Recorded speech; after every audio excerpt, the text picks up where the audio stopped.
In the past year, housing prices dropped by 7.9% on average and by more than 10% in Sydney, Hobart and Melbourne. So it might be odd to say that the seeds of the next housing boom have already been sown, but you can see it. Rents are rising fast due to a lack of stock and the return of migrants and especially Chinese students in our capital cities. Building approvals this week hit a 10-year low. And new home buyer loan commitments are at a 6-year low. The supply of housing undoubtedly will eventually run short. Then there are interest rates. They might not have peaked yet, but the top is coming closer. Edward Boyd reports. Welcome to Austral, a suburb about 40 kilometres west of Sydney's CBD.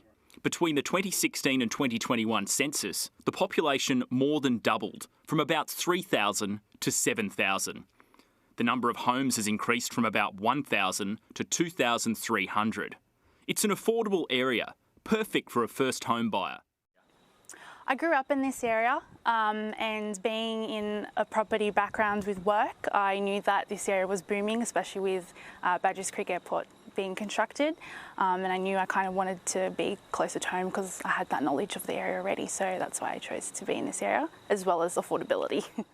According to REA Group, the median price for a home in Austral is $980,000. That's up about 36% in the past year. A year, remember, when house prices have been falling. Here, 115 homes sold in the past 12 months, most of them new homes. Houses spend, on average, around 47 days on the market before selling. Buyers are attracted to the nearby parklands and the 20-minute drive to the new airport, which opens in 2026. Yeah, definitely. Like I mentioned, being in the industry as well, I know that surrounding here is all going through a massive change. We're getting a lot of business, industrial, commercial, zoning and development coming up, as well as a lot of housing and a high demand of housing too, considering that land sizes are really small. Interest rates in Australia have been lifted by 3.5% since May last year. That's put pressure on first home buyers who simply cannot borrow as much or as easily as they could before. We've seen a real pullback in first home buyer activity from what we were seeing during the pandemic, though it is important to note there was a lot of first home buyers during 2021. We saw about 160,000 first home buyers across calendar year 2021. To put that in context, that's the second busiest year for first home buyers in 2 decades and only just behind what we saw in 2009. So, relative to that, we've certainly seen a pullback, but that's maybe not a surprise given we're coming off very high levels.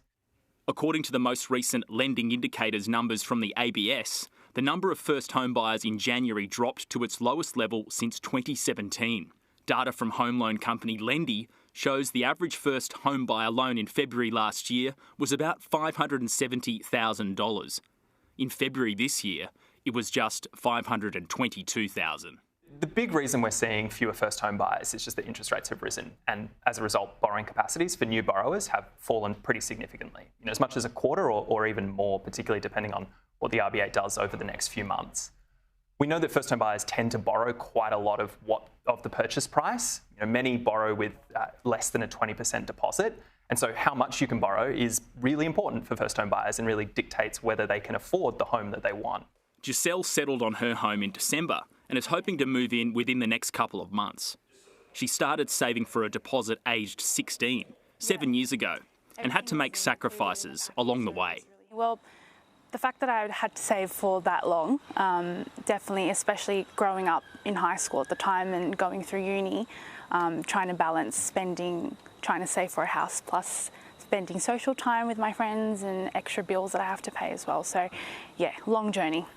Giselle's newly built single-storey home is set on a quiet street. Her parents acted as a guarantor on the loan, helping her get into the property market.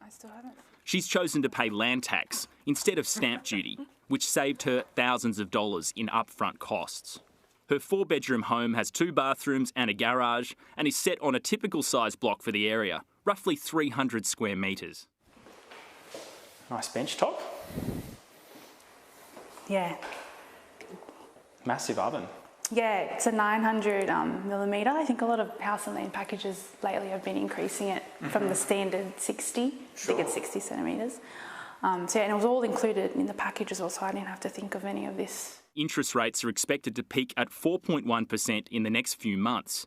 For a $500,000 loan, repayments have jumped from about $2,300 a month in April last year to about $3,300 today.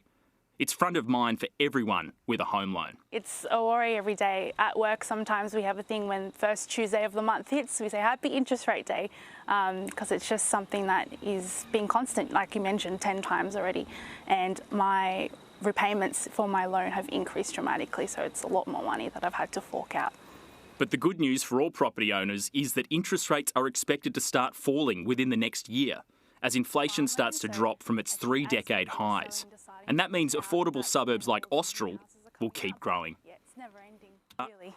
And what's the sort of community like here? Is it a lot of young families with children? Or? Yeah, very family orientated, a lot of people with young children. You rarely see not that many singles or couples in the area. I guess mainly for affordability, and a lot of the time people still want some form of land as well so their kids can run around.